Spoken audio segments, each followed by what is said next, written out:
Good evening out there in YouTube land. Do not adjust your sets. There is a Doomcock on your screen. I'm sorry about that. It's illegal in 5 states. It is illegal in 5 states, but guess what? We won't tell anybody. But I was just going to say, no, you're on the right channel. This is Midnight's Edge After Dark. Our good friend Doomcock has joined us once again after so long of being away. How you doing, good sir? Oh, terrible, dude.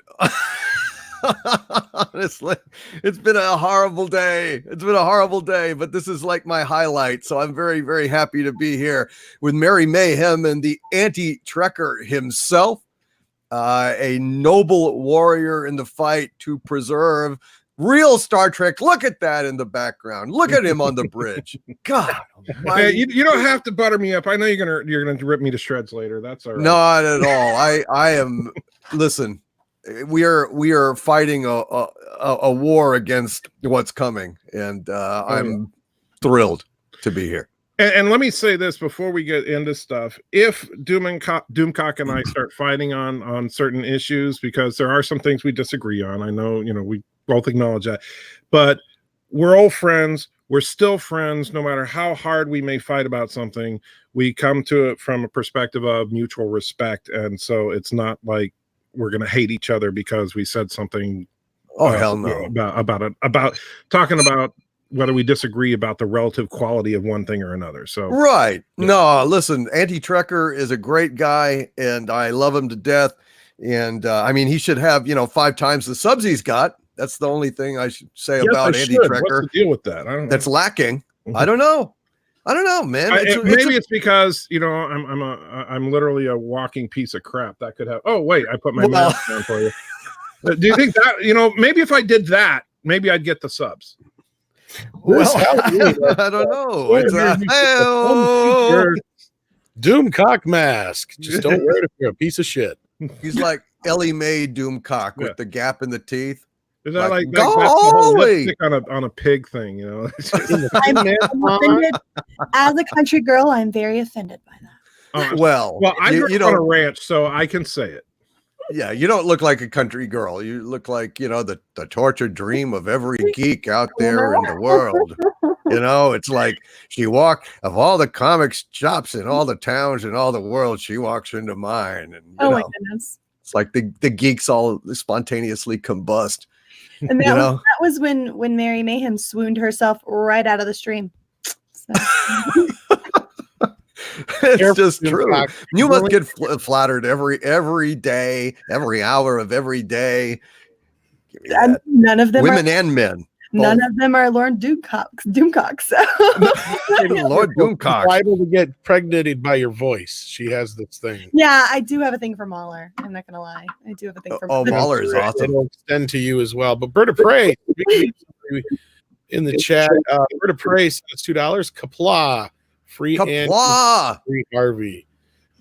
Great YouTuber in his own right. Bird of Prey 5. Oh, by the way, if you don't know, because I know that some of you guys know, but the free Auntie thing, if you look right next to me and down here right below me, this is Auntie. So she's my little old beagle here, so he's always. But yeah, that's sweet. I just have an insane saber-toothed prehistoric squirrel. Yeah, it's not the same. It really isn't. Beagles are much nicer than insane prehistoric saber-toothed squirrels. Nothing personal. Nothing personal. Sabu, calm down. All right. Sorry. But yeah, speaking of Bird of Prey, Doomcock, I think we had a request for Mama Prey. Well, we did. I didn't know if you wanted to just launch into that, but happy to do it. I've been told that Mama Prey likes Down in the Valley to Pray. And so I thought I would go ahead and sing that for our very own Mama Prey. It's Mom O Prey. Berta Mom. Berta Mom. Sounds like a especially a bad selling flavor of ice cream at Baskin Robbins. But yeah, I would be happy to do that. Let me go ahead and take a little sip here, and I'll give it a shot. Give it a shot. He's being so modest. Like he's not the No, I'm not. After the day I've had, it might be like, I mean, I don't know. I'll give it a shot. All right, that's all I can say. This one's for you, Mama Pray, and of course for Berta Pray 5 as well. Kapla, my friend. Kapla. Kapla, Jerry. Kapla, Jerry. As I went down in the valley to pray, studying about that good old way, and who shall wear the starry crown? Good Lord, show me the way. Oh, fathers, let's go down, come on down. Oh, fathers, let's go down in the valley to pray. As I went down in the valley to pray, studying about that good old way, and who shall wear the robe and crown? Good Lord, show me the way. Oh, mothers, let's go down. Come on down. Don't you want to go down? Come on, mothers, let's go down in the valley to pray.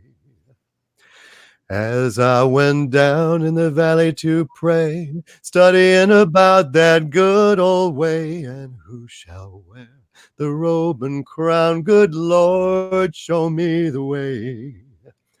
Oh, brothers, let's go down, come on down. Come on, brothers, let's go down in the valley to pray. As I went down in the valley to pray, studying about that good old way, and who shall wear the robe and crown? Good Lord, show me the way.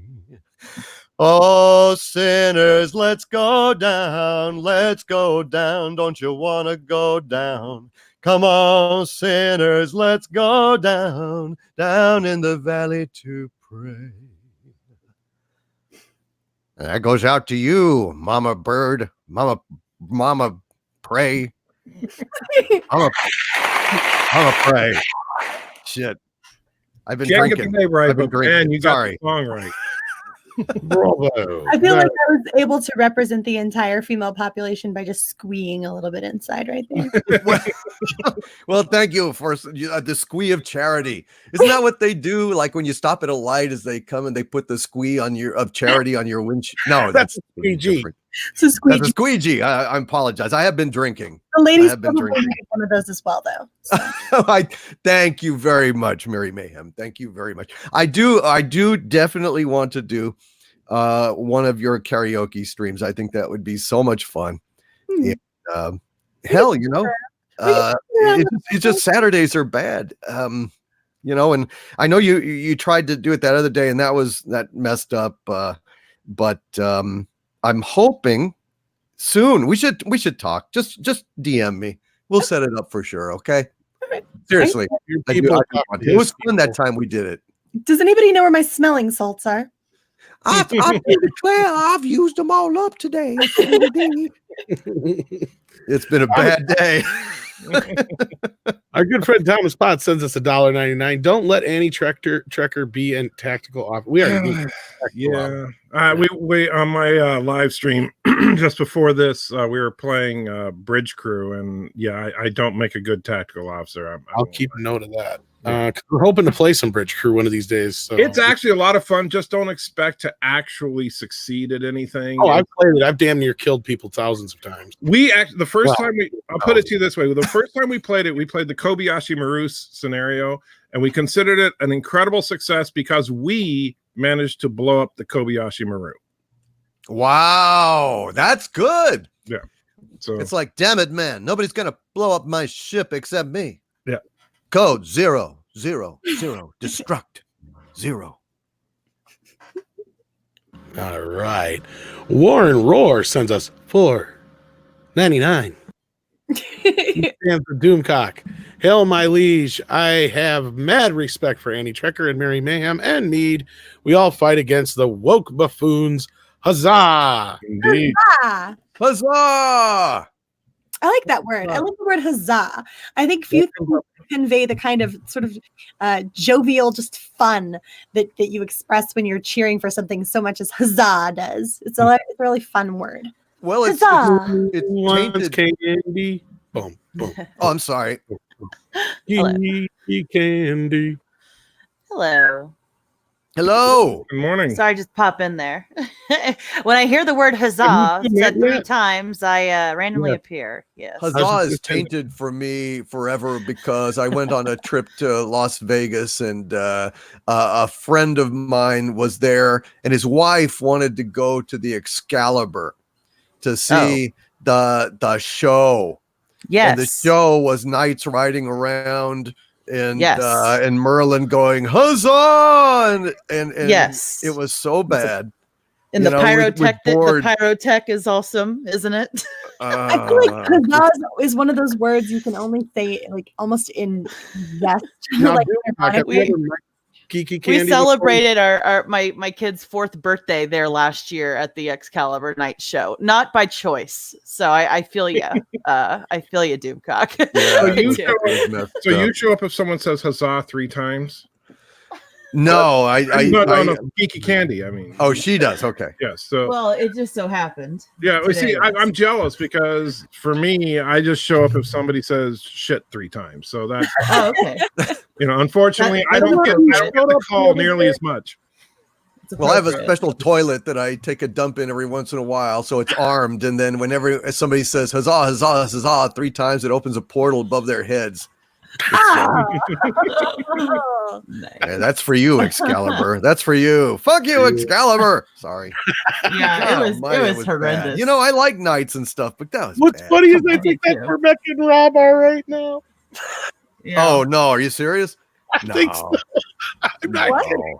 That's what Mecca said. One of the things they were doing. Uh-oh. Oh, really? That was so bad, dude. Well, I'll say this. It's like you've got a town full of booze and you know loose women, and I'm sitting here, huzzah! It's like, oh, See, I've never. Yeah, been and did you to- do the food too? Did you have the food? I don't even remember. It was awful. It's Oh, awful. All of it. Right. Don't do it, Gotta go out people. there one of these days. And there's a few people I know out there. We're going to hang out one of these days. One of these days. And we'll I'm meet up. going out there next week for 2 weeks. Wow. I'm going. I'm going to get out there for CinemaCon. Matt G sent us $2. If it gets too depressing, Doomcock can always sing. That is right. That's right. Bird of Prey Yeah. sent us another $2. Oh, thank you so much. Mama Prey is listening. Mama Prey, I'm sorry I mispronounced your name. I have been drinking. Fair disclosure. I'm Jealous. sure Mama Prey doesn't mind.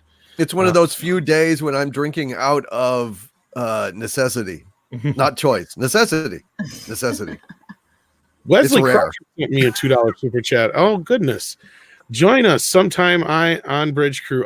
Yeah, I got to get on it again. I got to hook my stuff back up. Oh, there's Rob. Speaking of, I just came from that show. I had no idea, Rob. I had no idea. It's a funny That's synchronicity. awesome. I think It was the huzzah. it's a rite of passage. Everybody's done the Excalibur show at some point in their life. No, I've never been there. I mean, I've done Medieval Times a couple of times. Yeah. And so, yeah. in fact, we went to Medieval Times just last month for our 26th wedding anniversary. But but never even heard of the Excalibur thing. But I've never been to Vegas, so Oh, yeah. Oh, There's better things. There's better things. I've not been anywhere in my life. I went to Vegas for the first time this last summer. It was amazing. Darren Wagner sent us $2. What has the future ruler of Earth been drinking? I think everybody's been wondering that. Lagavulin 16. Single malt scotch. oh man. It's very flavorful, and Sounds fancy. Oh, I Yeah. have a collection of single malts. So yeah. it's good. It's very good. We got some regular. I'm not as fancy as Doomcock. I have a bottle of pineapple vodka. Hey, whatever gets Do you you- through the night, right? Do you dip cigars in the scotch as well, Doomcock? I Uh, imagine you would. And you would have Harvey cut them for you. Oh yeah, right. Then he'd not stop there. He Right. would cut our entire universe. No, I just No, just the Scotch neat. Just I got a little bit here with me in case of emergencies. Oh, Jesus! I can hear Harvey saying, "Oh, cut a bitch." Oh, here you go. Harvey, say I'd cut a bitch. I'll cut a bitch. Yes, I'll cut a bitch. There you go. That's better. I swear I know a parrot who said that before. I swear I got it. Got a bitch. Got a bitch. Wow. Rob wants to know that they went to the X Burlesque last night, and it was loud music and titties. So, Well, that's a good time. there you go. What do you I always thought loud music, titties made loud music, depends. but only when the wind blows through them at the right I don't angle. know how I missed this one. I know I've seen it before, but Mexican Iron Man sent us 1999 is Doomcock sings Mexican Iron Man, and his 18 cousins from South Texas all sing and hail together along with Lord Doomcock as we work the tortilla fields and tomato railroads all day. I did not know that tortillas grew in fields. I learned something new. Tortilla fields forever. Oh yeah, they grow right next to the enchiladas. That's right. Those do not exist. They're a myth. They're on the secret menu at Taco Bell. No, enchiladas are real. You can grow those in the fields, but you got to be careful because the chalupas always try to get them. I tell you, the chalupa cabra is dangerous.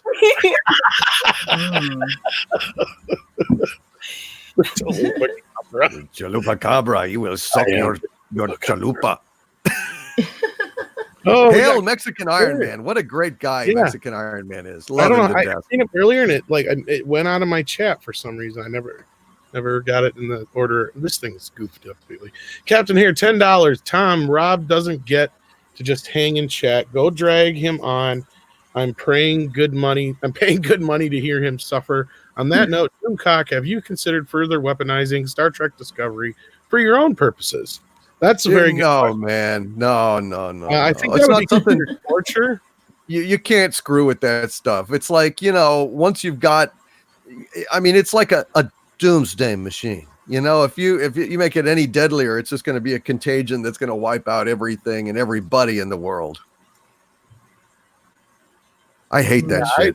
And I think that would be considered a war crime in most places too. It already is, man. Where's the Hague?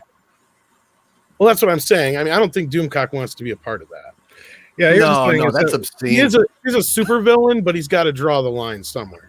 That's right. Yeah, even supervillains have standards. Yeah. Always Doomcock We must does. draw the line somewhere. Yes. The line must be drawn here.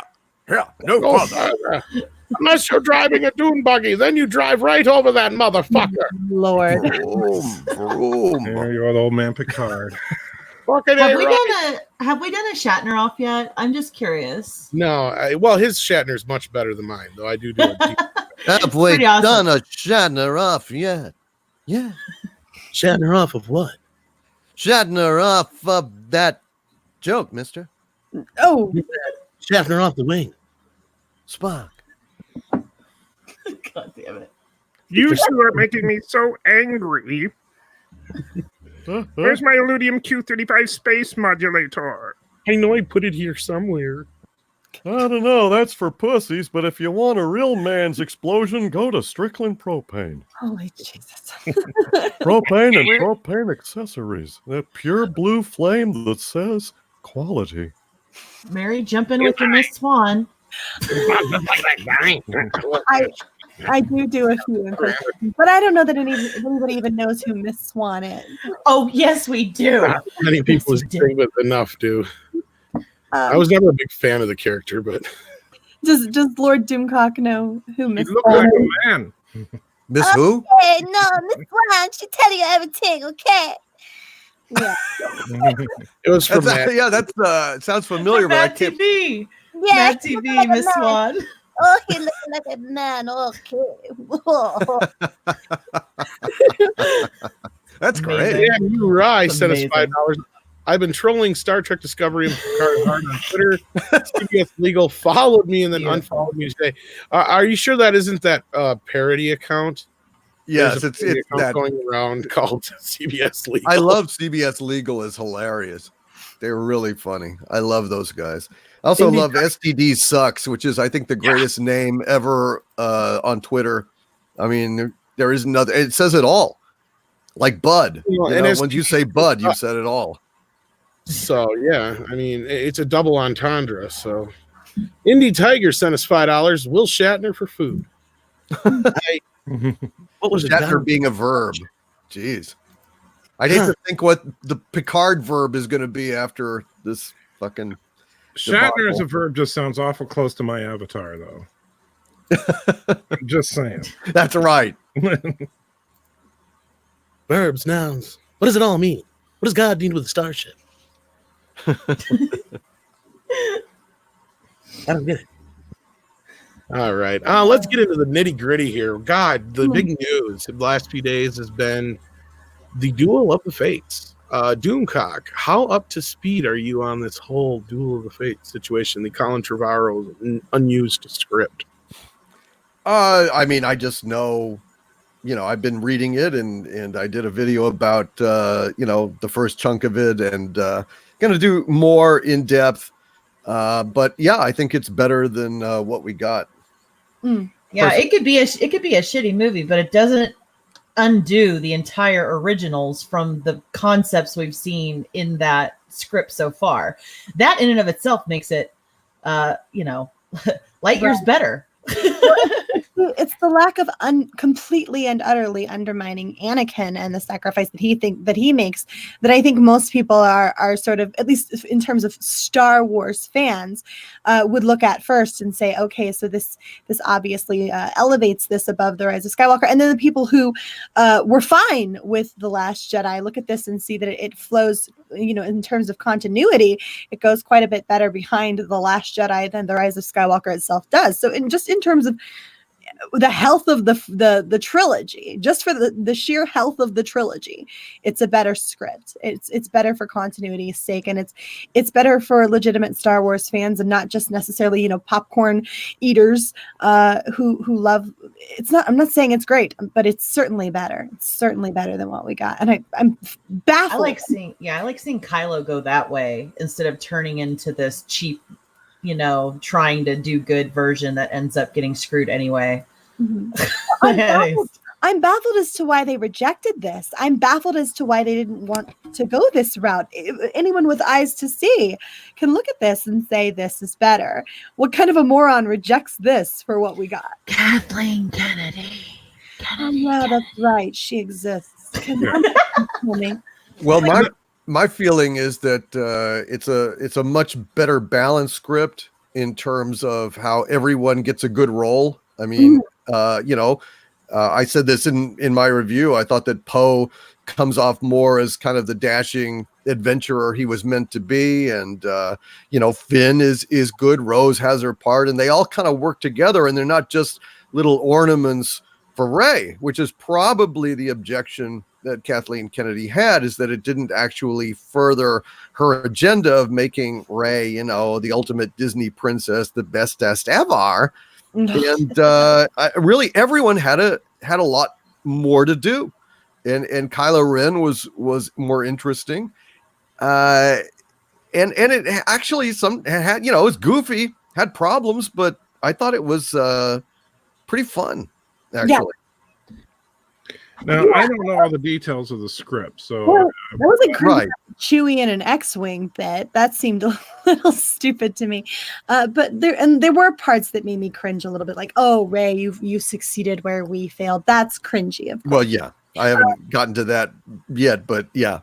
But it's overall, I think it delivers something far more coherent in terms of how it follows The Last Jedi. It actually follows The Last Jedi and does so in a way that makes sense. And like you said, there's weight to these characters in this particular story.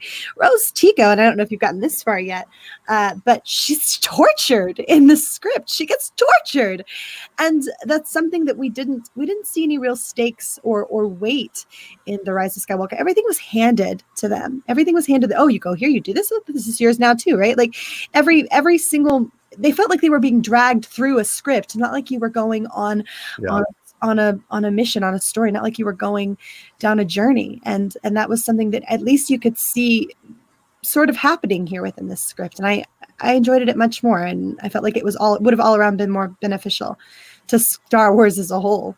Can you imagine how much money it would have made if it actually had gone with this instead? Yeah, I think quite a bit more. It's just so shallow compared to this other one. And I think in terms of the cringy stuff with Rey, look, Trevorrow is no fool. And I think that he was trying to kind of insert the minimum that he thought would appease Kathleen Kennedy. I mean, I'm sure he wasn't working in a vacuum. I mean, he knew what the score was. I think this guy is genuinely somebody that cared about this film and Star Wars, and I think he honestly generally wanted to do a good job. And so I think like for instance, I said that in my video about when they go into the hut at the Kuat workers area.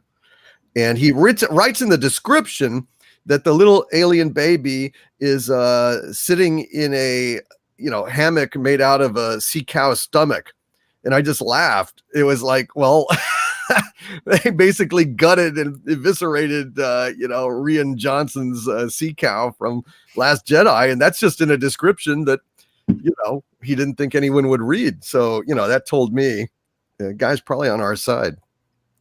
Right. And look, I do have pity. I do have a great deal of pity for Ryan, or not for Ryan, fuck Ryan.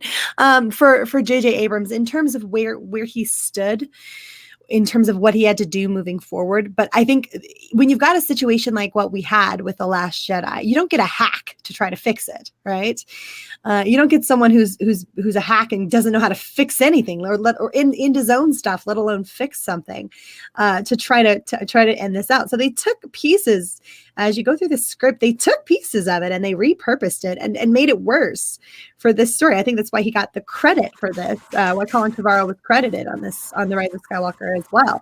So they took bits and pieces and then they turned it into garbage with this. And I don't understand why they decided to go with J.J. Abrams, who I do have pity for because of the situation he found himself in, but I don't know why you went with someone who's notorious for not being able to end properly. I don't understand. Well, not only that, this matches earlier leaks too.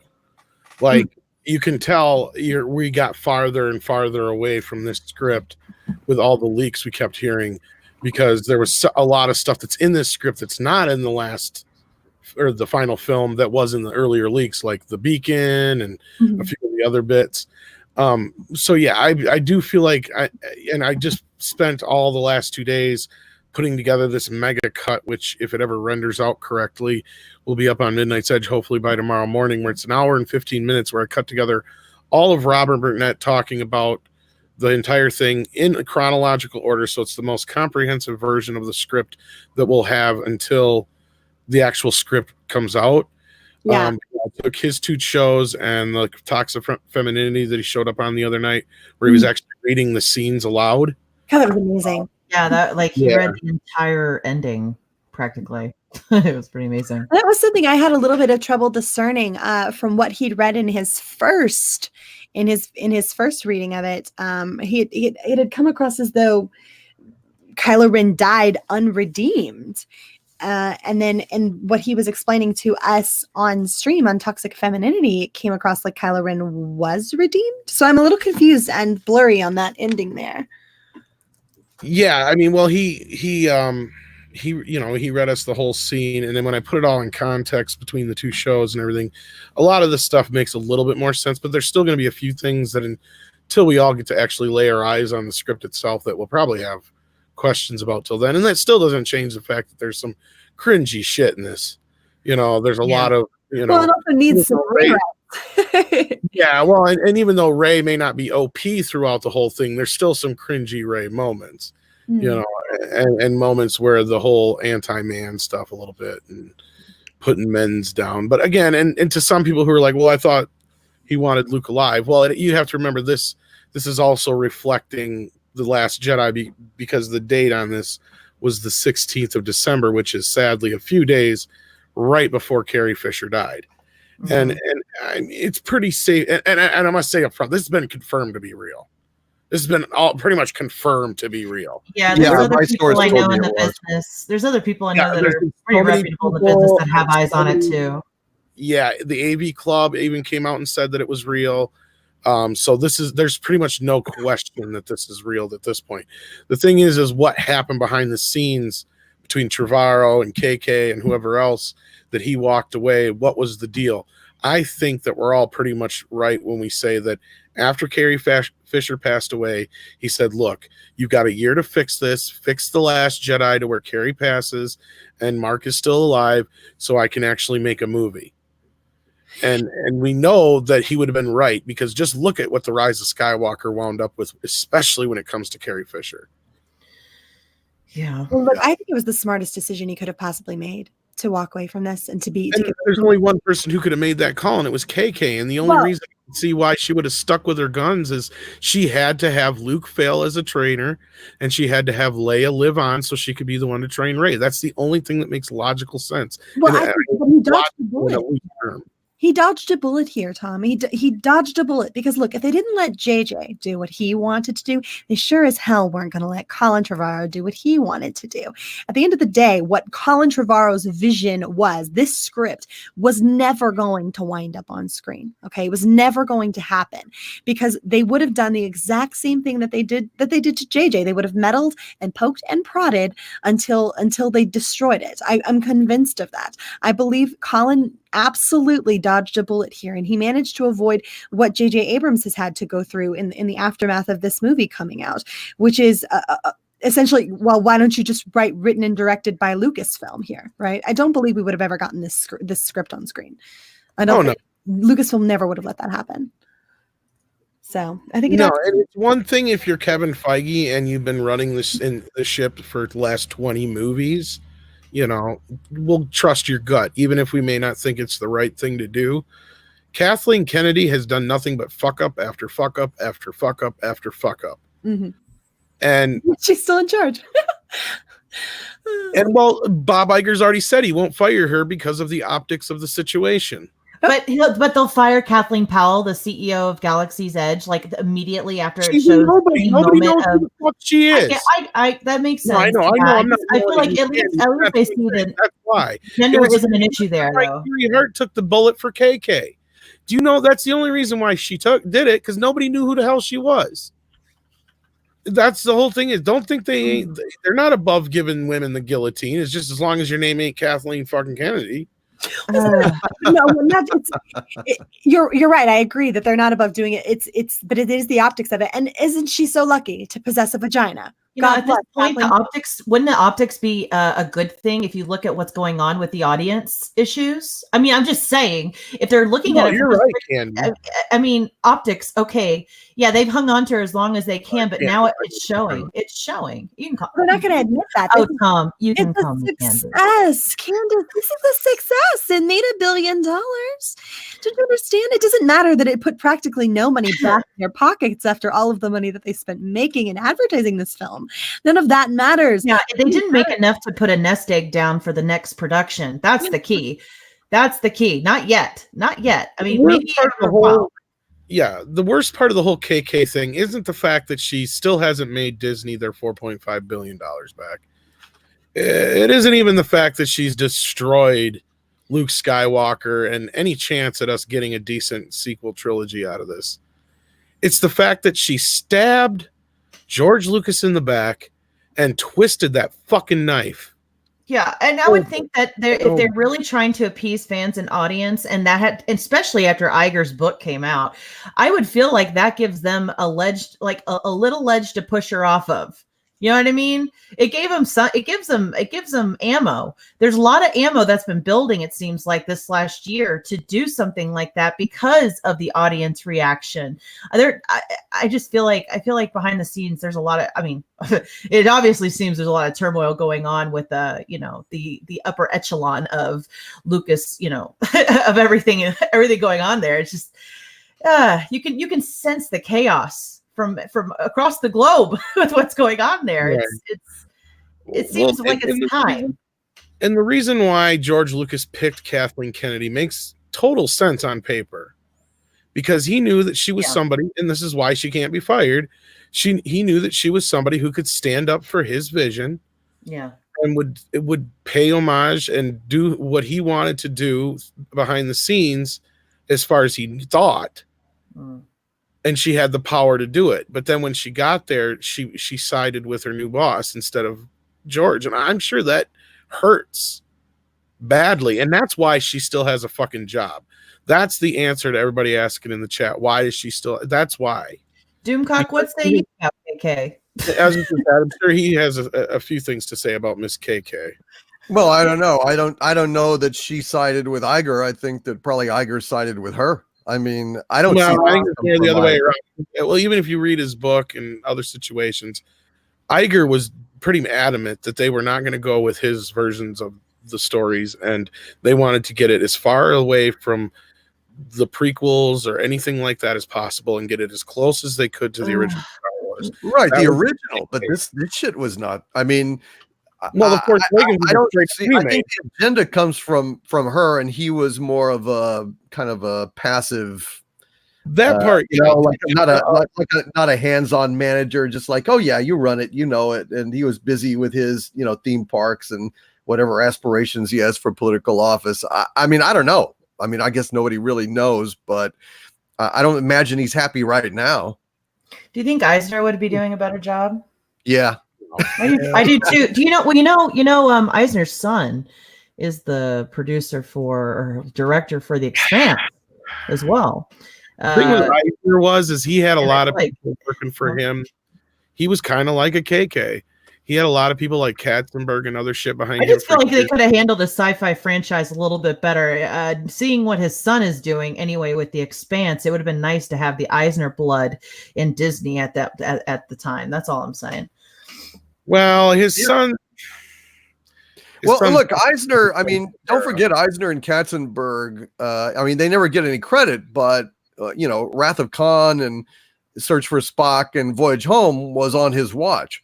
And he was smart enough to put in Harv Bennett to go ahead and kind of shepherd this thing after Roddenberry dropped the ball, metaphorically, on Star Trek: The Motion Picture. I mean, that was an interesting movie, and in retrospect, I like it, but it sure as hell wasn't the kind of, you know, fun and warm and passionate kind of Star Trek that's Trek at its finest. I don't know if anti-Trekker would agree with that, but I mean, that's my feeling on it. And I give Eisner a hell of a lot of credit for being there when we needed him and helping to save Star Trek. Yeah. Well, no, I agree with you totally as far as what happened with Star Trek. I mean, come on. With Trek needed to be saved from its creator. And I think a problem with Star Wars and something that we kind of lose sight of a lot of the times is that Star Wars kind of needed to be saved from its creator as well. As much as we love George Lucas, and I'm not saying George Lucas is a horrible guy or anything, but he's not a particularly talented director, and he's certainly not a particularly talented screenwriter. And let's not forget that where he wanted to go with the series was to do the whole Will's storyline, which was going to be something that, I'm sorry, when you look at what he actually wanted to do, nobody was going to want to see that. Nobody would want to see that at all. Well, here's the thing with Eisner and Lucas and all these guys. It's all kind of the same thing. They start out with the right thing in mind. They have the right thing in their hearts. Right. And they turn into the exact thing that they don't want to be by the end. And they are with Roddenberry, it's a little different. And Roddenberry to a point, but not the same. But those two, Eisner and Lucas especially, were in charge of things for way too long. Here's the problem. Well, I know, like, people worship at the altar of Gene Roddenberry, which pisses me off because I'm a hardcore Star Trek fan. I have been since 1968. But I'm sorry, Gene L. Kuhn and DC Fontana had more to do with the creation of Trek than Gene Roddenberry. Well, in terms of shaping Star Trek, I would agree with you, anti-Trekker, but I would also throw in Bob Justman. If you've ever read Bob Justman's incredibly perceptive and acerbic memos on every single script, he really was the fourth father of Star Trek, you know, parent of Star Trek. Don't you think? I would agree with that. But my point here, though, is that I think we need to be careful of the hero worship. Like, I hear a lot of people, not necessarily here on this panel, but I hear a lot of people talking about, oh, if only we had George Lucas back. No, I know. because I'm sorry, the George Lucas story concept was absolute crap, and it was not going to work. And George is not a storyteller. He's a visual revolutionary. He did incredible things with visual effects, and I mean, he took a very basic story with the original Star Wars and threw a fresh coat of space opera paint on it and blew the world away. But then it took other people to make Empire and Jedi. And Empire and Jedi. Phil Tippett. But my here's the thing now, and I'm the only person I'm the only person here that didn't hate Rise of Skywalker. I didn't love it, but I didn't hate it. Honestly, looking at what I've seen of the outline of the script, quite frankly, I don't see. First of all, I can understand it was rejected for one reason only: Carrie Fisher. There was no way to do this script with Carrie Fisher dead. It was not possible. Yeah.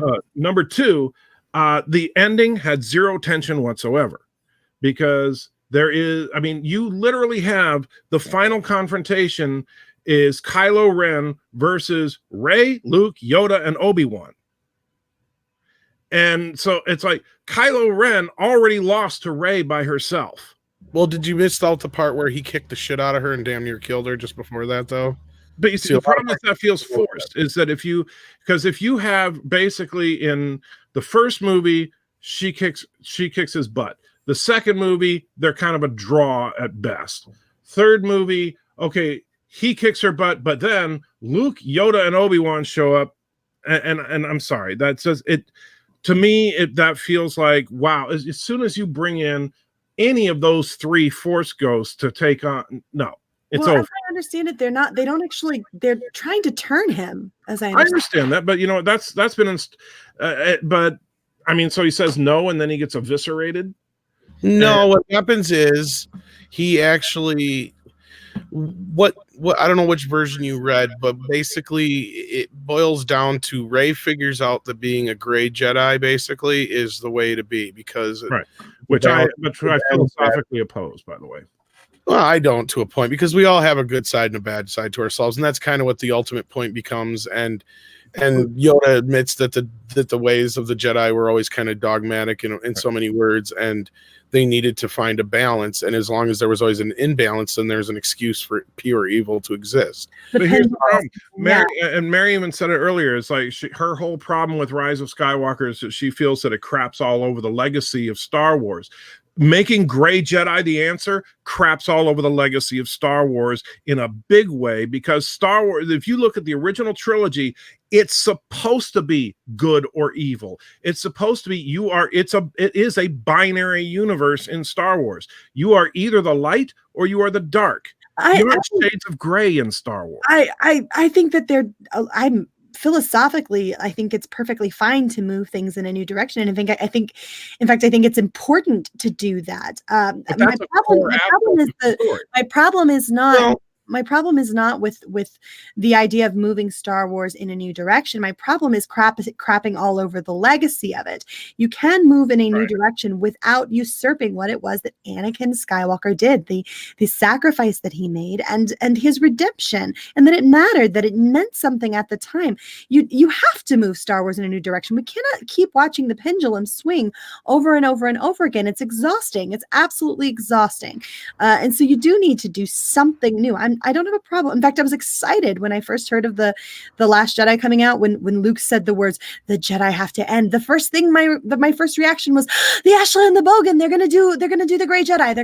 They're gonna sneak in here how you approach the idea of legitimate balance, right? Like how do you bring balance that may work in a new world, right? I felt like Luke that was trying to do that in his Force ghostness, right? And I think part of the argument is that Vader was that chosen one, and he was to bring balance to the Force, and he did. But then it was the dark side was still being the dark side, and the Jedi were still being the Jedi afterwards, and that was the mistake Luke made. And he didn't know how to force heal at the time. And there was a time, if you go into the expanded universe, No matter how you slice the Jedi, no, the Jedi practiced it far differently than the Jedi do. So that's back there too. It's depends on your perspective. I would say, and I'm not discounting your position here, but I think that there are perfectly legitimate positions that say that you can approach balance in a different way, and it's still within Star Wars works. Right, but no matter what you're doing, you're still crapping on Anakin's legacy, because what you're doing is you're simply saying, "Oh, well, it was a misinterpretation, and balance isn't what we thought it was." No, Anakin still screwed up. Anakin still didn't. No, balance. Luke was the one who screwed up. Well, it doesn't matter. It's the whole thing about the whole He thing had the about. chance to make it right. Wait. Let me, because We guys did that. wait. Let me talk for a minute, because you guys have been going on and on and on, and I've been quiet. All right. While you guys called J.J. Abrams a hack, which I'm sorry, I challenge anybody on this panel to do a better job making a movie than J.J. Abrams. I'm sorry. Give me the money, buddy. Give me all the money he's able to use, and I'll definitely make you a better fucking movie than J.J. Right. You want to say you can make a better movie than J.J. Abrams? You go do it. But here's if I had $100 million, I sure the fuck would, especially if I had Star Trek and Star Wars. Wait a minute, Tom. Wait a minute, Tom. Before you get all upset, okay? So I know you kind of like to explode. This is getting spicy. Do it under the reign of Kathleen Kennedy. Well, under the reign of Kathleen Kennedy, nobody can. You're quite right. Exactly. No. But I hate Abrams for all he did to Star Trek. Yeah, it doesn't matter. Yeah, Star Trek is darkness. You're right That's all I about have to that. say. He fucked up with Star Trek, but long before. I'm not saying I'm not calling Star Trek movies masterpieces. All right, I enjoyed Star Trek 2009. I didn't think it was great. And what is Super 8 other than a jerk off to fucking Steven Spielberg? Actually, what's the stupid movie he made with the kids? I actually like that one. I can't remember what it was called now. But you called it stupid. No, but here.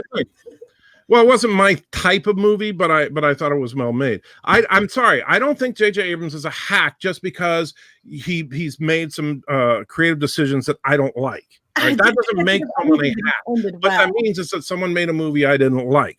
I don't think Martin Scorsese is a hack, and you know what? I've yet to see a Martin Scorsese movie that I love. No, and I know to a lot of people they say, "What? How can you say that?" Because I don't like movies that glorify any movies I've enjoyed. You can call a person a hack if they continuously make garbage movies. Yes, they're not garbage movies. You just don't like them. Then you have to recognize there's a difference between those two things. Just because it's against your taste does not mean it's garbage. Because you know what? 86% of the people that see the movie like it. Well, then everything's subjective and nothing matters. And why are we sitting here having this conversation? Well, but here we're having this conversation. Danny Trekker actually like The Rise of Skywalker. That's the big thing he's not saying up front. Where is my popcorn? This is amazing. I gave The Rise of Skywalker. You're comparing J.J. Abrams to Martin Scorsese? No, sir, no. I call a director a hack just because I didn't like. Jar Jar Abrams is the cinematic antichrist. His touch is the touch of death for franchises. There's no way around that. I don't like Paul Thomas Anderson movies, but I will admit Paul Thomas Anderson's a good filmmaker. I don't like his fucking movies, but I know he can make a decent movie. J.J.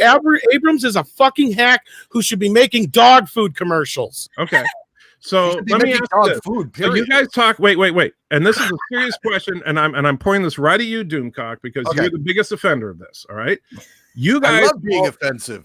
Well, no. I know, but here's the thing: you guys all sit there and talk about crapping on the legacy of Star Wars, while insulting the director. You use a character from Star Wars as an insult. That is crapping on the legacy of Star Wars. Yeah, Jar Jar Binks was not the greatest character in the world, but using that as a derogatory term, I'm sorry. Why don't you just say, you're George Lucasing it? Because what the hell? It doesn't have the same pizzazz. I say Jar Jar Abrams because jerk off doesn't have two J's. It's just that would be J only. Literary devices are beautiful to use. Okay, so you think that's beautiful, but you think being illiterate.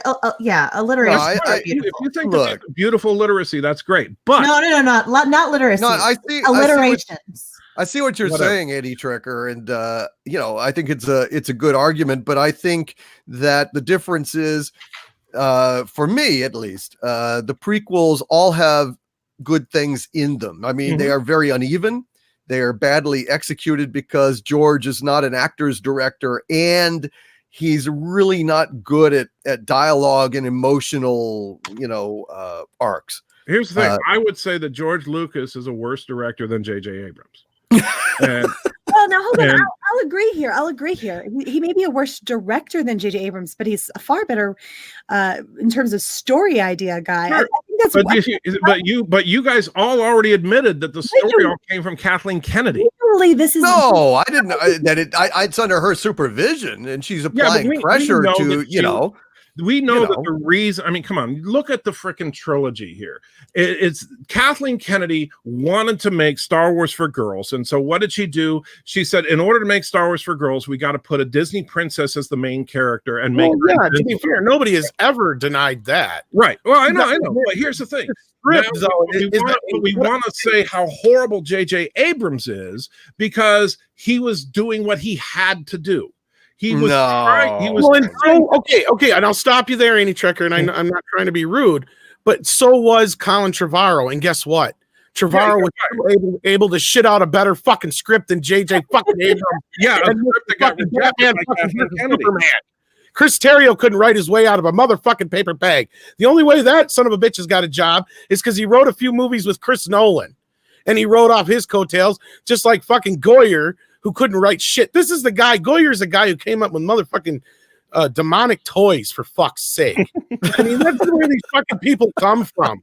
I mean, they happen to get lucky, just like Kathleen Kennedy, and they ride on a train, and just like JJ fucking Abrams, who rode on the Spielberg train, the same fucking train that Kathleen Kennedy did.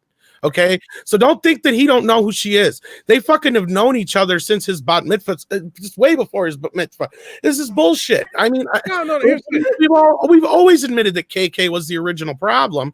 The difference is here is we're given a window into something that this guy walked away from this franchise, and you can say JJ's a better director than George all day. That doesn't matter. Guess what? The best director who's ever directed a Star Wars movie to this point at Disney, outside of Ron Howard, who was mopping up somebody's fucking mess, walked the fuck away from this trilogy because they wouldn't let him work the way he needed to work to make this movie work. And the flaws this script has is still 10 times better than what we got on the fucking screen. It was an incoherent mess that didn't make any goddamn sense that I don't think any 3-hour version is going to fucking fix. Well, first of all, I think to call the movie incoherent is to say you weren't paying attention to it, because I didn't have any problem following it whatsoever. You may have not have liked what you were seeing, but to say it's the only reason I understood that movie is because I knew all the leaks that came before, and I didn't know the leaks. And I had no problem whatsoever. Right ahead and explain it to me. Explain the fucking plot to the Rise of Skywalker. That was a common. That was a very please common don't. review.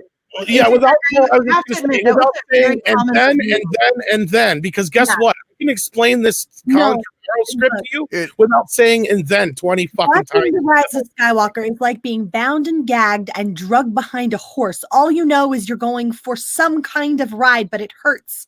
It hurts so badly. I had a very difficult time following what was going on screen in front of me. You didn't know from the very beginning of the film that they were trying to get to Palpatine. Oh, we knew that. The point is okay, so you didn't have a problem following it. You just didn't like it. No, here's my problem. Okay.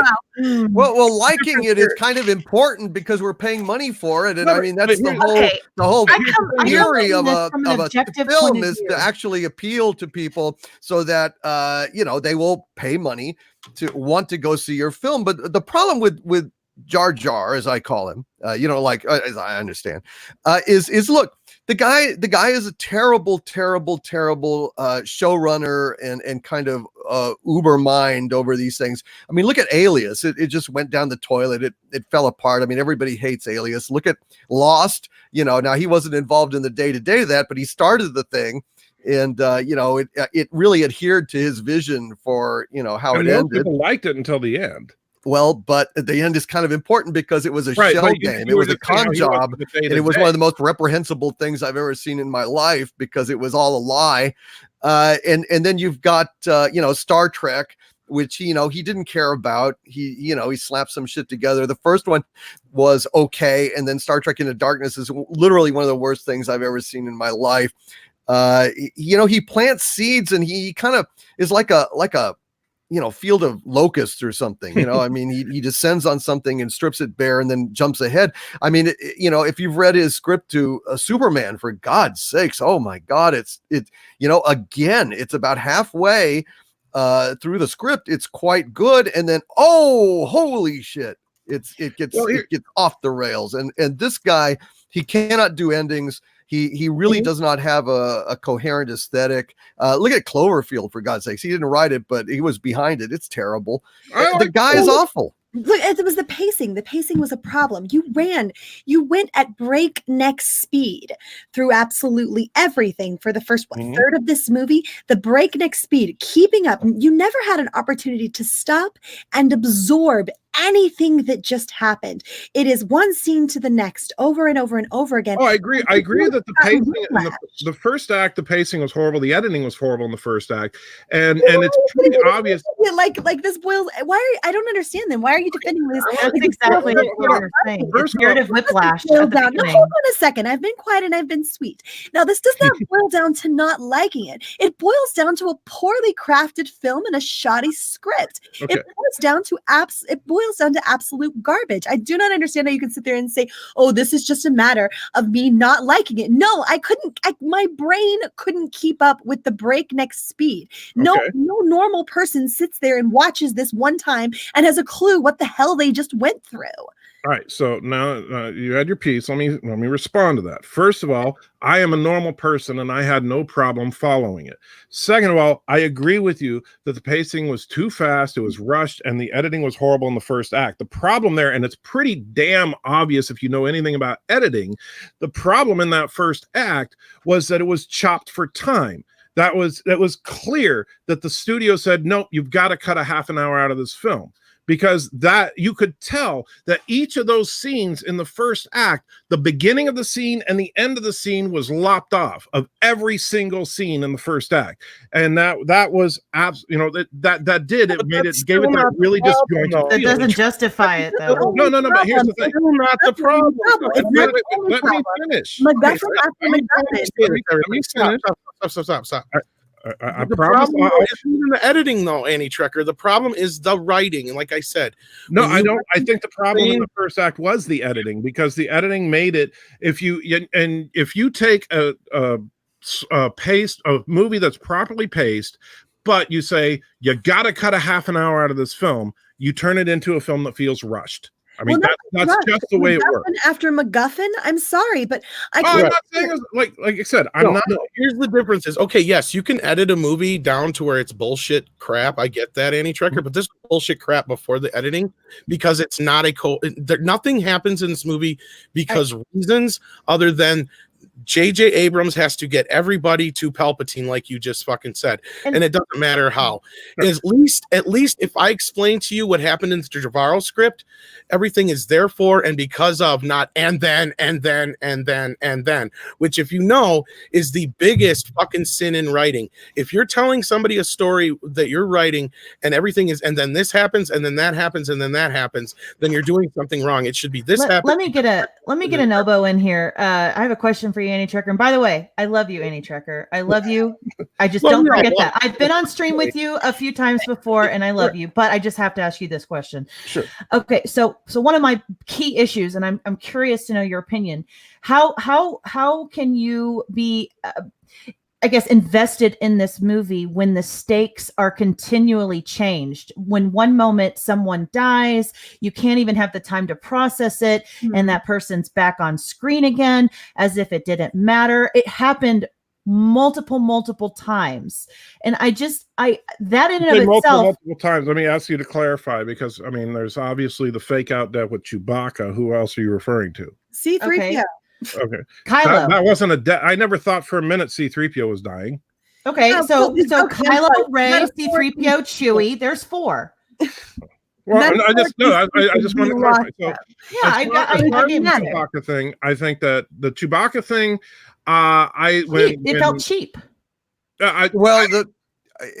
If I might, I think basically what they're saying, if I interpret it correctly, is something that I felt, which is that this movie trivializes everything that happens.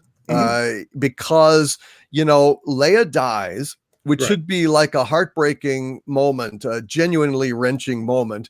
But instead of like dwelling on that or making it painful, immediately we go to Kylo having a conversation with dead dad. Mhm. So, okay. And then we go to Rey having a conversation with dead Luke. So death means fuck all. I mean, this Where's is the like, and stakes? like we thought Chewbacca's dead and Chewbacca is not dead. Right. And we think that C-3PO is saying goodbye to my friends. It's just, I'll see you in a few minutes. And I don't know why It's we- really, Wait. really, I don't gotta know. say this. The stakes are really shallow. I never felt any sense of genuine risk or caring or emotion. And I do agree with you, however, that the editing is probably the problem, because I think it was about 2 hours and 10 minutes too long. I think if they cut that, it would have been okay. Actually, Well, here's I don't even know why we care about Leia's death at all, right? Because death doesn't mean anything in this universe anymore. But You it has- die, you just Well, come that's back. what I'm Why didn't saying. Leia just come back? Why didn't we just? I mean, I know why Leia didn't come back, because Carrie Fisher, God rest her soul, is gone. But in this world, freaking Force ghosts are able to run around and interact with everything around them. The only difference is they're a little shiny, and now you can't hit them with a stick. So I don't know why Leia didn't just come back and root Rey on at the end, right? Like, why wasn't she just standing there handling it herself? Why there's no stakes anymore? Well, Force Ghost doesn't mean anything because Force it's no ghosts have longer- been around since Empire, and so Yeah, if you want to say it's death interactive doesn't mean with anything, Force what does Ghosts. death mean to Obi-Wan? Because the Force 4 Ghosts times in interact one movie, with Annie Will. Trekker. I want to stick to just this one. I do want your answer on that because Well, I'm curious on your I thoughts. need to ask a question, because I know that you guys have all had a different level of information than me before seeing this movie. How many of you on this panel knew about the fake deaths before you saw the movie? I knew about 2 of them. What From about No, you, I knew Doomcock? about them. So I what? knew. This Well, didn't- so here's the thing. If you see a transport ship with Chewbacca on it blow up, and you know that he's coming back, you have a different experience than someone who doesn't know that. If I- Well, don't Andy understand. Trekker, I would Even rebut to more. that, sir, that I know full well when I watch Wrath of Khan that Spock is going to die, and I still cry. There you go. So there is no Well, there is and no I will emotional grant you that- investment in the way that they I'm not- handled it. It's botched. They I'm not couldn't even saying that- process I'm it. not It was saying that 2 Chewbacca's minutes. death was It like was this 2 minutes of wonderfully. screen time. I'm not saying that Chewbacca's death was this wonderfully done moment like Spock's death in Wrath of Khan. I'm not comparing those. What I'm saying is that if you go into a movie, for example, let's say that you go into Wrath of Khan knowing that Spock is going to die at the end of the film, right? And then you go in, and when you go in to see it, you see the Kobayashi Maru scene, and you're like, oh, he's not dead. He's going to die at the end of the film. I know And everyone's going to die in Rogue One. I still enjoyed knowing that. I still knew that was going to happen. You see, and I here's the enjoyed it. thing. If as far as the fake out deaths, it means it's a lot different impact if you know it's a fake out death. Now, when Chewbacca died in that explosion, I was like, oh crap, What they is killed that? Chewbacca. But And what then, does that have to do with the fact that it's still a fake out death done over and over and over again? What does that have to do with the fact that you can't keep faking out people with death scenes and having no weight or stake? I'm not a big fan And of why fake was it out the white dudes I'm didn't just get to saying come that- back? I'm not- Harlow and Hux I got get the both axe and they didn't get to I come get back. what Annie Trecker's saying. If you're not aware something's going to happen, it does have a I different. understand you I might will experience admit it somewhat differently, but it doesn't take away from the But- fact that it's shoddy work to do Again, fake out death Right, after I get what you're saying, fake out Mary. At this point, it's kind of like in certain aspects of like the Marvel universe and DC universe and certain things. Like, yeah, you don't expect anybody to stay dead any fucking more. So there Like is no Palpatine. into it. Or even Palpatine for that matter. It was like the theme of the movie. If you count Palps, that's 5. It's Weekend at Palpatine's. Everybody's dead, and they're just wires on them. And it's That just, you know, would have been a that's fun it. movie. Weekend of Palpatine. Weekend at Palpatine's. That's what A it is. little bit and kind of bring them down for just a few minutes so everybody can breathe. I'm going to go. I got to get caught up on some of these super chats. I'm getting way too behind. Sure. One I missed way earlier. Matt G, shout out to one of Doomcock's right hand people, Bionic Belly Button. Knee. So there you go. Bionic Belly Button.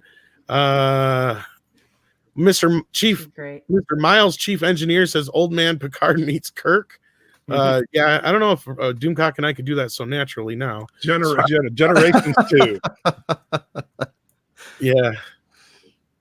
Are you making eggs? I fucking hate eggs. Stop Get out making of my way, old man. Who are you calling an old man? I You won't- don't believe in a no-win scenario. At least I didn't until now. I'm stuck no-win here in a scenario. cabin with an old man Picard that smells like talcum powder and doo-doo. I cannot argue with that. You are wise, mister. Yes. All right. Let me see where Excuse else. me, did somebody say talcum powder? Because the Zapster could use some. Samurai says with $2. I like Luke Ghost trolling Kylo. Yeah, I did like that bit. That was kind of funny. That was. Jeffrey Turner, aka Mega Jetty, says, "Hola, seniors and senoritas. Viva la Fandom Menace." Well, viva la Fandom Menace to you too, Mega Jetty. Samurai chimes in again. No further you go from Roddenberry's vision. It's just cookie cutter sci-fi. Well, yeah, it's. Well, if you're talking about New Trek isn't even Trek anymore. It's just it's a pale trash. Real quick, I have to say, Heather Hurd, it's nee. That's Doomcock's way, right? Doomcock? Yeah, the other one's That is correct. There you go.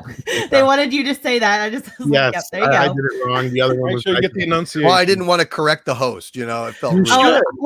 Allow me. Yeah, she will. She don't care. Without the whammon card, love. See, Mary will tell me in private. Candy will just. I love you, Tom. Okay. All right. So Stellar Heather, I like that name, says, "Awesome surprise having Doomcock on." Hail. Yes, I've been trying to get the Overlord on for some time, and luckily things lined up. And well, sort of. He said, "Can you push it back just a little bit?" And I'm like, "For you, anything, sir." Thank you, man. I'm sorry. It's been a hard day. No, But I was kind of glad you did push it back because it meant that I got to come on too. So that's right. Yeah, and I got to join you on yours. So exactly. Yeah, it was great, Robert- Doomcock. It was absolutely awesome to get the message from Tom. Hey, guess what? You're going to wait 3.5 hours later than usual tonight. I'm sorry, man. I didn't actually have any idea anyone else was going to be on. I didn't know. I'm on every Wednesday here. Ah, No, okay. I didn't know. I'm sorry. let him bitch. No, you know what? To be honest with you, Doomcock, it's worth it, even though I'm up past my bedtime. Damn it! Old man anti-trekker. Yeah, Sorry, man. Either you be here, or you don't be here. So no. you don't want to mess with an old shit. And here I thought Doomcock was just arranging things so that I could join him tonight. Yes, that was psychically, retroactively using the Force. That's You what can do it that was. now with the Force. It's right. We can just go ahead and do anything we want. I'm dead. And I've just been hanging out, and I came back 30 years after, and fell down a shaft, and got blown up and flew through space, the vacuum of space, and went through the heat of re-entry, and I crashed at 30,000 miles an hour into the ground. But I was fine. It's just a flesh wound. Dirt in it. You're fine. It's just a flesh wound. Quit whining, you little bitch. Exactly. Robert Montoya, thank you so much. Send us $4.99. Eisner without Frank Wells and Katzenberg controlling him is a destructive madman. See what happened post 1993. Yeah, that's what I was getting at. Frank Wells, thank you. That's the other guy I couldn't think of, who was the two men behind Mr. Eisner that I think did most of the legwork there. I don't know if anybody has anything to say about that quick. Otherwise, No. I'm good. No.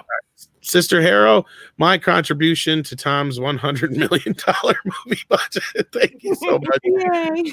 $10. Nice. And she didn't have to do this. She sent another $2 to say sorry, wrong emoji. That's okay. I got your. I seen that anyway, but thank you. Wayward Astronaut sent $5 to Annie Trekker. I forgot who said this, but I'm not a helicopter pilot. If I see one in a tree, I can still say he fucked up. That's true. That's very true. And we're not trying to gang up on Annie Trekker. I've seen some people trying to say it. We just all have a different of opinion, and it so happens that I'm the only one on one side. And you shouldn't say stupid shit like JJ's not a hack or anything like that. But I appreciate that up against the masses, Annie Trekker holds his ground. That's right. Yeah. I love that, and that's why we love and, you. I appreciate that because one thing that I respect about a lot of the Phantom Menace, not unfortunately it's not universal, but a lot of the Phantom Menace, like I certainly believe that Doomcock and Tom and Nerdrotic and Mech and everything are sincere about what they're saying. I also know that there are certain people in the Phantom Menace that are not, that they're saying it because it's what gets them the views. But I don't point the finger at people, but it's it's apparent when you see it. And Quit but the talking thing- about me, Annie Trekker. No, I'm right not here talking for about crying you. out loud. No, I'm just kidding. Right in front of my face. Nobody. I'm not referring directly to The anybody ladies, on this the panel. ladies are sitting here right on the panel, and he didn't mention our names. What the hell? I'm just Well, saying- because, honestly, the only reason I didn't, What a because I pile don't know of your guys' stuff as well as I know Tom and Doomcock. It's all right. Honestly, But no, I do have a lot of respect for you and the fact that you do come on here, you hold your ground, and you're able to have the discussion. You don't back down. You believe, you have conviction, and you believe what you believe, and that's fine. And we're not here to convince you. We're just I debate. enjoy your perspectives on Friday Night Tights a lot. So These debates I are like being there for with you. our benefit. They're for the benefit of the people in the chat. They can make up their own minds. well, and the important It's the thing, and argument. this is where like times like this, and like the couple times I've been on Friday Night Tights, and where I think this is important is that we, the Fandom Menace, are not. We're not the SJWs. We're not the Right Think Club, right? So we're going to have diversity of opinion, and hell yeah. And that's important, because if we don't, if everybody in the Phantom Menace is sitting there just, monolithically saying the exact same thing, then we're just as bad as the SJWs are. Absolutely. Agreed. We're just doing it from another perspective. Preach. Now, of course, on some things, there is a lot of universal agreement. Like, I don't think that anyone on this panel or any Phantom Menace panel is going to say, oh, yeah, Star Trek Discovery is not bad. You're not going to find that. You might find, like, for example, I might say I liked Captain Pike. It's too bad that they crapped all over him. I liked Ethan Peck's Spock until they turned him into the whiny bitch at the end of season 2, and then had him sing Broadway tunes for no freaking reason. Oh dear. Yeah. I'll settle this right now. Here's my list of great things on Star Trek Discovery. All right, Neon Visual, thank you so much, sends us £2. Anyone want to help me with this corn of the pop? Yeah, I was getting a little hot in here. Darren Wagner comes into your defense, Anti-Trekker. Stop treating the Anti-Trekker like a flat earther. There's an inside joke there that I don't know that I have permission to divulge, so I'll leave it alone. I don't care if you do. That's fine by me. But well, no, not with you, but with Darren. Oh, so okay. I don't want to say anything that might offend him. No. Again, no, he shouldn't say shit like JJ isn't a hack. I mean, no. This is kind of like the thing with you and Robert Meyer Burnett and Kathleen Kennedy. Well, it's kind of the opposite, actually.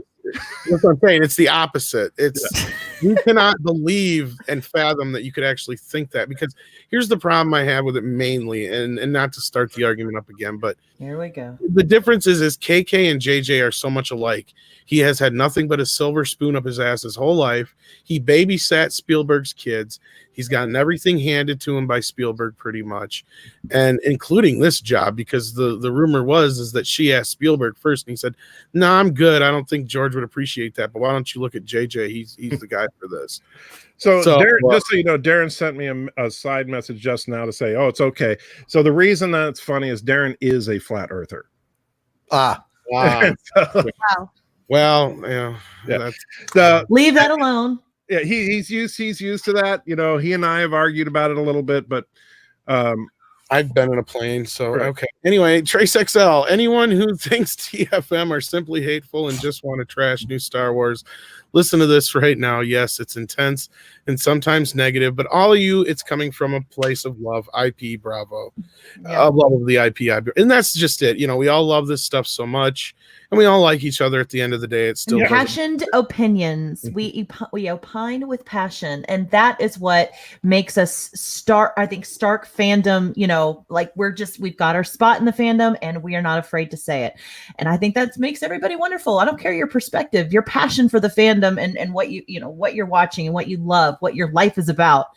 It deserves respect. That's why I appreciate opinions like Anti-Trekkers and other people who might disagree with a lot of the things I say, or anybody else with like opinions, because I appreciate your passion. We have to continue to have that passion. I never for hate this to anybody live. for their opinion usually, and there's only a very few things that you could have an opinion about where I would dislike you for your opinion, and that's like, oh, I like to do bad things to kids or something. Well, then obviously I'm not going to like you. Oh, they can go to hell. Yeah, exactly. Other than that, you can pretty much say, I think Star Trek 09 is the greatest Star Trek movie ever made, and it's like, okay, I don't know who hit you and dropped you on your head as a kid, but that's fine. No, I'm just kidding.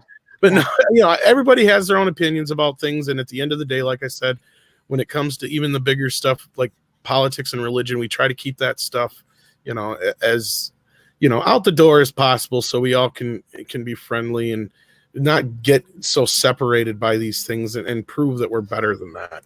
I think Captain Hare, if you're going to say things like that, then you should be throwing that $5 on my channel. Thank you very much. Not afraid to shill. Now I'm going to try and get caught up on these as fast as possible. Sorry, guys. I apologize to the panel, and I do apologize to those who have been waiting to hear their super chats. So I'm apologizing to everybody. Ryan Canal of RK Outpost. How you doing, friend? TFA is garbage. TLJ is laughably bad. And the Rise of Skywalker destroys any piece of lore that was left in Star Wars LMAO. So there you go. And then the Rookie Critic sends us a $2 tip, just the $2. So hello, Jeff. How you doing? Matt G sends us $2. Doomcock, we need a Drunken Sailor song. What do you say? You got it in you? Doomcock? I don't. Not. I mean, He's too drunk, not enough sailor. Drunk? Okay. Yeah, I think, unfortunately, All right. No problem. Sorry to put you on the spot there. Chris Persia, Canadian $5. Here's some more money for Tom's $100 million movie. Saying if I had him $100 million, I could definitely probably make a better movie than J.J. Abrams ever could. I'll work with you on it, Tom. There you go. DKK gave me $20. Thank you. Dutch krona, I think it is. $20. Doctor Who versus Star Trek Discovery, which is worse? Ooh. I don't want Star Trek Discovery. I would have to go with Discovery. Yeah. Doctor Who is just the new Doctor Who stuff is just bad. It's not destroying the franchise. Oh, I don't know about that, but I think Doctor Who can recover from Jodie. Maybe, but I think Star Trek Discovery is the most abominable thing that man hath wrought on this earth. And it's entertainment wise anyway, narratively. I mean, I guess it's not genocide or something, but it's intellectual genocide. I would say that. That's a good way to put it. It really is. It really is taking what was one of the smartest sci-fi franchises in history and dumbing it down. So it really is intellectual genocide.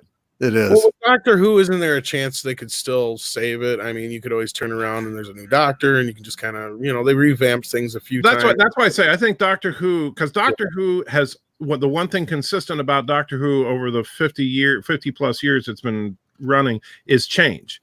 It's always been about change, and there's always been, like, if you look at the first Doctor, the second Doctor, the third Doctor, the fourth, radically different, right? Now, granted, none of them were bad, although the second Doctor I didn't particularly care for, but then you get to the new stuff. Yeah, Jodie is by far the worst Doctor ever, but guess what? The next Doctor could be awesome. Well, yeah. I mean, as long as they get rid of the writers. I mean, the writers are the huge problem. I mean, she's awful. But the writing is truly the which unfortunately really sucked during Capaldi. It went downhill during Capaldi, but then it just hit rock bottom with her. Yeah, he could have been great. He could have been great if he was. I liked him. I hated the writing. Well, I think Star Trek probably has a bigger audience in the end, or at least more fans, to where has a bigger effect on more fans. Probably not anymore. They've done really good people away. That ain't no joke. This last Star Trek video was the first one of ours to do something decent in a while.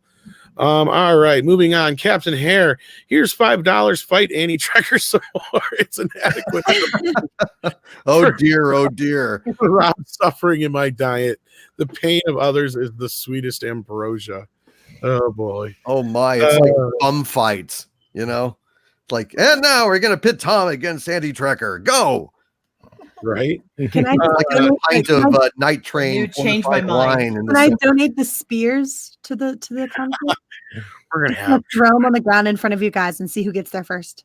That's pretty funny. I gotta run, you guys, but it's been an honor. I appreciate. Oh, man. I'm sorry about keeping y'all. I didn't know. I thought it was just me and Tom. I had no idea, and I apologize for that. Oh no, I'm grateful you did it. I got to come hang out with you for a little That bit. is I awesome. was late. For you sing. Don't worry about it. Well, that is awesome, you guys. Thank you so much. And hail Tom, and hail Andy Trekker, hail Mary Mayhem, hail Geeky Candy, and you guys are awesome. I'm sorry. And I apologize for that. Yeah, I just didn't know what was going on yet, so I made sure I had some people lined up. So. Oh, absolutely. Anyway. No, Hail my I'm glad liege. everyone was here. I'm just sorry that if I'd have known, I really listen. Honestly, tonight I couldn't have done it any sooner. Honestly, I'm sorry. No, that's not a big deal at all. No, I'll accept an apology from Doomcock. That's awesome. Oh. You know, this is, You have You would, Andy sir. I'm sorry you had to stay up so late. Apology accepted, Captain Nita. No, I love you. Doomcock is evil as you are. I don't think I've loved anybody as evil as you. So I appreciate you taking the time to join us here on the chat. And it's always a pleasure to have you and spend some time with you wherever it is. Truly one of the most talented people on YouTube. Anyone who is not currently subbed to Doomcock, Overlord DVD, please do so now. He's one of the best out there, and his variety shows they'll pick anybody up. That's all I can say. I love it. You. Because I love I'm planning on having some Picard talk when the ladies leave, because they were only going to be able to stay for a little bit themselves. So anyhow, Well, thank you guys so much. I appreciate it. You guys get some. Have a great rest of the show, and hopefully I will talk to all of you later. Good night, you guys. Bye, my liege. Bye bye. Thank you. Take care. All right.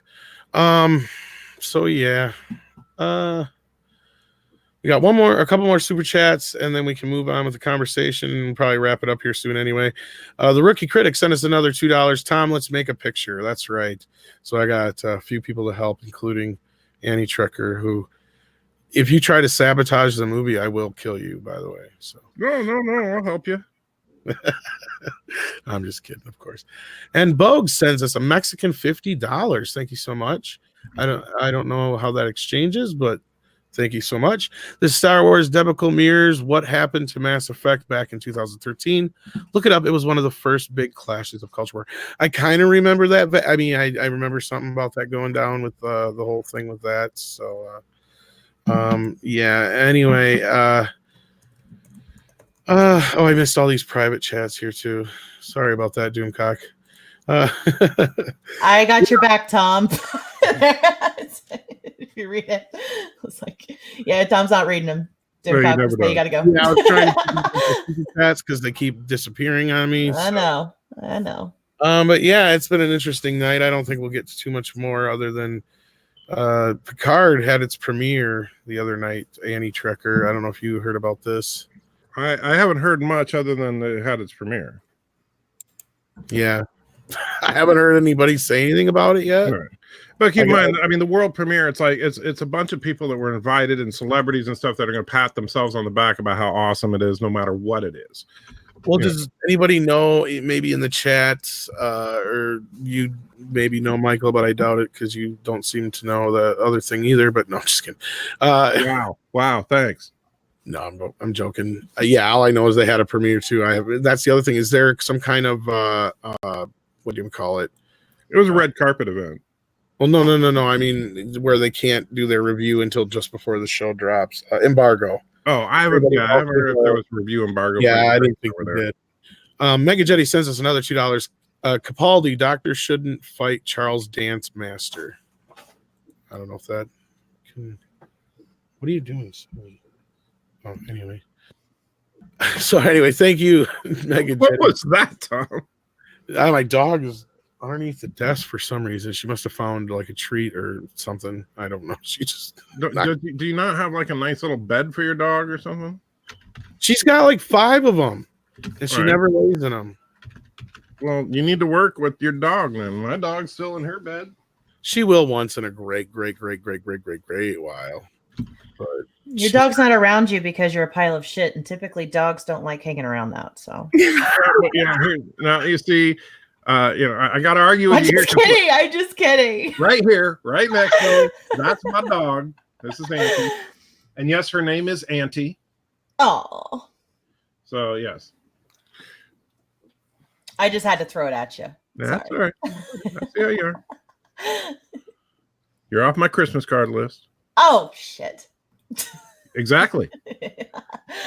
You see, here's what people don't realize is that I actually have a job on December 24th as well. I go into bad YouTubers' houses and leave piles of shit all over the place. So You go in the house? You don't just leave it at the front door? no. How I dare like you? Santa Claus. I got the same powers he does, except I fill up all your socks with it. You're gonna find it all. If you got a fireplace, you don't even want to know what's gonna be on that log. So yeah. Ew. Yeah. Okay. All right. Tom, are you there? Never. he was silent. I was like, He okay. did. He did. Yeah. Well, real I quick. have to scoot. Oh, yeah, I was gonna say real quick. I think Mary's got to go too. So Yeah, I do. I'm sorry. I have to get this video done and get some. I would say we might as well call it a night anyhow. I want to thank the panel for showing up. I want to thank all the super chatters. Hope I didn't miss any. Eddie was the last one, so no, I don't think I did. I want to thank all my wrenches, new ones included, of course.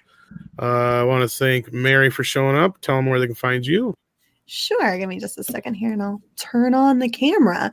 Hi, guys. I am Mary B. I am the mistress of mayhem, disruptor of the narrative, and I've been doing that quite a bit lately. And official Whammon card holder. You can find me over on my channel, Mary Mayhem, where I talk about newsy news stuff during the week, and on the weekends, I have a little bit of fun. All right. Come check it out. Check out Mary's and channel. she For sure. toasts marshmallows. Okay. I love to toast your own card. It's so much fun. Michael Crawford, the anti-trekker. Tell them where they can find you. Do you suffer from impacted bowels, constipation, Constantly. diarrhea? Yes. Guess what? They're all me. Just come hang out on my channel. We're all piles of We're crap. like That's what it's all Hanky. about. Hashtag me poo means you're a piece of crap and so am I. And that's what it's all about, to recognize that we are all on equal footing, even when you disagree about stuff. And that was what this conversation tonight was about. We're still friends, even though, we're not going to see eye to eye on stuff, but it's cool. Makes you So yeah, interesting. you can come over. We live stream like every freaking day, it seems like. And we just try. And I mainly talk, my videos are mainly about the lore of Trek and Star Wars and stuff, not necessarily about the politics behind it, because that's been so depressing. So yeah. Hashtag me poo. Hashtag me poo. Me poo. Geeky Candy, tell the fine folks out there where they can find you. Well, thanks for having me on the show, Tomcat. I appreciate it. So I'm Candace, aka Geeky Candy, and you can find me on Geeks and Gamers. You can find me on Midnight's Edge on the Toxic Femininity Show on Monday nights. You can also find me on my channel. I do have a channel. I occasionally do some recordings and some live streams on it. Do a little gaming here and there. I would love to see you in my channel sometime, live and chatting it up. And that sounded wrong. You said, I'd love to see you in my channel. I'm just saying that didn't come out right. No, it did. I'm sure it did. I liked exactly how I said that, Annie Tracker. You just don't That know me well man's enough, point. Michael. I'm just too old. I don't understand. No, it was perfect. You understood it exactly the way I wanted you to. Anyway, yes, guys, come join my channel. Yes, Somebody's messaging me. Sorry. that's my outro. Tom? I know. I was No, I was like Annie Tracker's music. That's my outro. All right, everybody. I want to thank everybody once again for hanging out with us here. It's always a pleasure when you get to hang out with friends and Annie Trekker. No, I'm just kidding. Of course, Wow, you know. Because everybody said we were ganging up on you, so I really got to gang up on you now. That's the thing. We shouldn't have said That's that. what's going to become a thing on this show, isn't it? Well, they should have never said anything. Nah, it'll pass till next time. Yeah, There so Captain Hare throws another super chat in. That's what. Yeah, there was a few times that you had a few moments with me. Yeah. So. Oh yeah, you and I've gone at it a couple. I enjoy the passion, honestly. Not like you haven't had a few punches. So once again, I want to thank everybody and say, "Don't buggies."